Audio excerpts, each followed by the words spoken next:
Coming up on today's edition of the Alabama Football Report post-spring game, some transfer portal rumors with that set to reopen for the spring in a couple of hours, depending on when you're watching this, plus 2 new commitments on the recruiting side.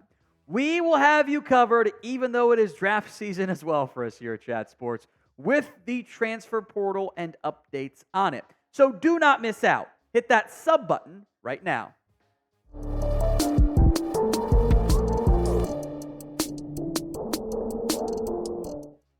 Let's go into the updates in terms of players not going to enter the portal. So Matt Zenitz had reported that Tony Mitchell was going to enter the transfer portal. That was the expectation of, hey, he's going to do it. And then what happened was Tony Mitchell called him out and said, that's cap, with the actual emoji of it, saying he was not going to enter the portal. And then that tweet from 24/7 Sports has been deleted.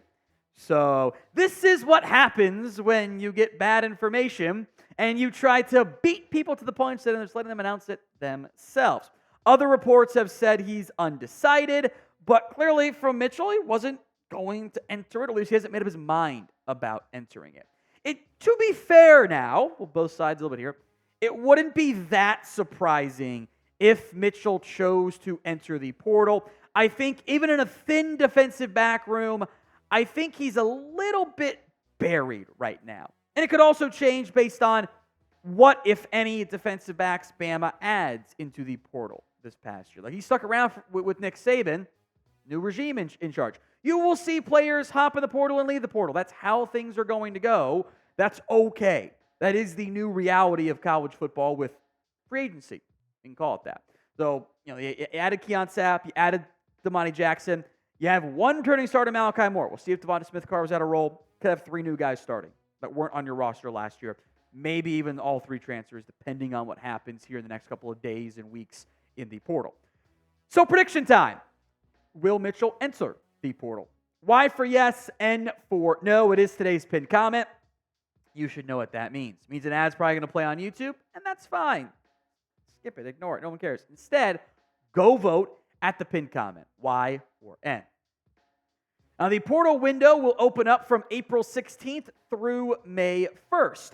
Players don't have to actually commit by May 1st. That is just the day that you have to put your name in there. So you've got 2-ish weeks of potential chaos, and I think we've hit the point now where every single portal cycle, it's going to be, wow, it's going to be crazy, things might be crazy, and it's not always going to be crazy. That's my prediction. It won't be as chaotic as some, I think, are going to hype it up as. But some potential portal targets here. First up is Greedy Vance Jr., elite name for a corner, by the way, out of Louisiana. 1 year of eligibility left. Was it Louisville for 2 years, then Florida State for 2 years, has some more availability. He's got 1 more year, I should say, of eligibility. The career numbers, not too bad. 52.1% on 119 targets his way. A very nice 69 tackles. A little high on the yards allowed, but again, that's 119 worth, so you're fine there. Good touchdown interception pass breakup ratio as well. Now, seems like there's a chance Red Morgan ends up being a starter. Now, it's also freshman. It's also spring. Everything's looking great, even if maybe it's not so much. Transfers usually want to start. And the tricky bit is the freshmen want to start. You brought in those guys. You want to keep them. The transfers want to start too. Not everyone can start. It's not how this works. So Bama does need depth. Depth is harder to acquire in the transfer portal than starters.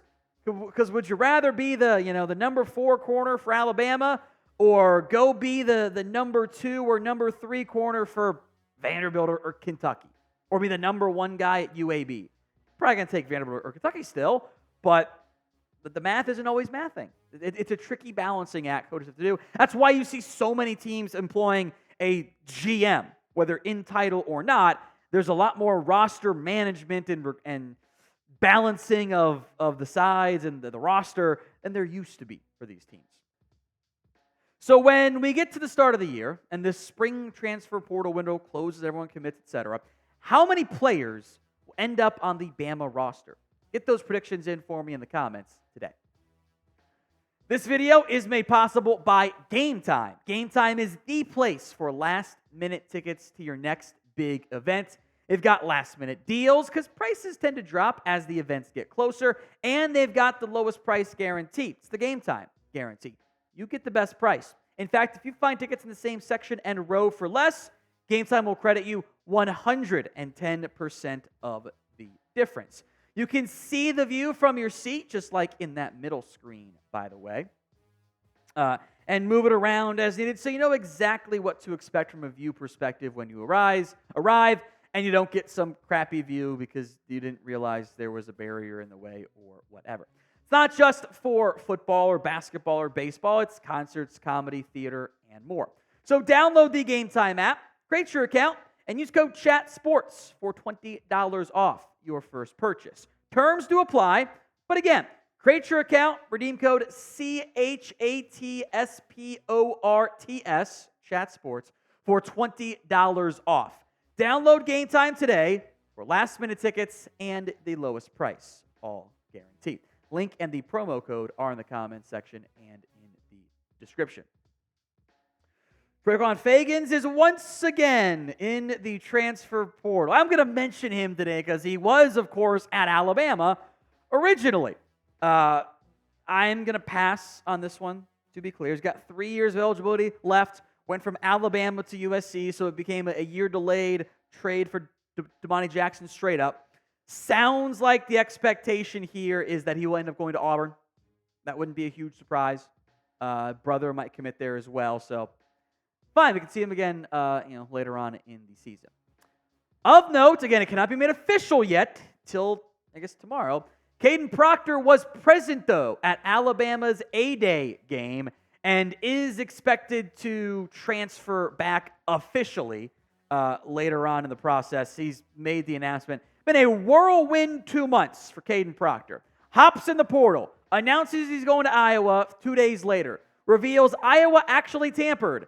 Iowa has to self-report a violation, and then he leaves a month and a half later to go back to Alabama, allegedly took a spring break trip with some former teammates, and all of a sudden says, I'm going to go back to Alabama.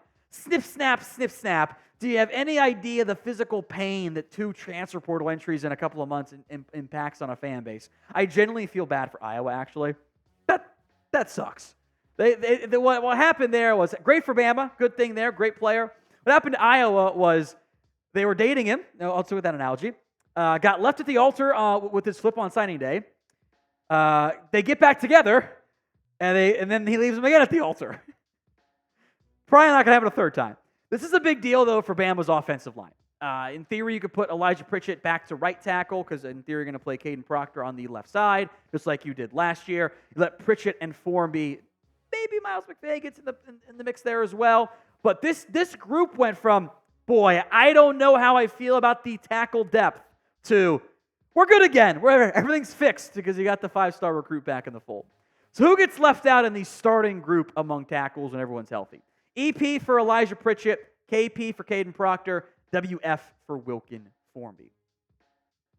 2 more recruits, by the way, have pledged to the Crimson Tide.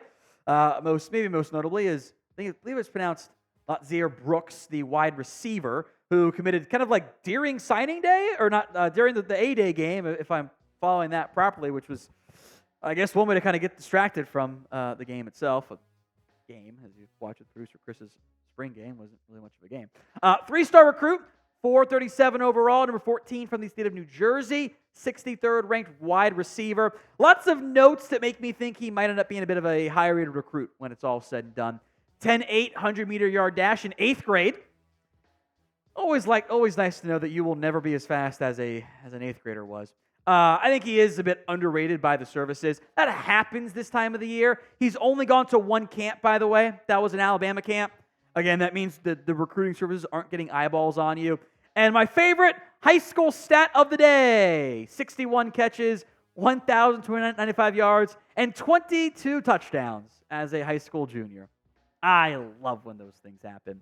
The other commit is, another linebacker. Jaedon Harmon, the 4-star recruit, number 177 overall from the state of Georgia. This is a very popular linebacker and receiver heavy class. Here's what we've got for you so far in the class of 2025. Duke Johnson's a 5-star linebacker. Derek Smith's the 4-star receiver. Anthony Rogers, 4-star running back. Antonio Coleman on the defensive line. 4-star linebackers, Jaedon Harmon, Abdul Sanders. Miles Johnson, linebacker safety, or linebacker athlete, 3-star. Zamir Smith's a 4-star athlete. Luke Metz is a 3-star linebacker. And then Brooks is a 3-star wide receiver.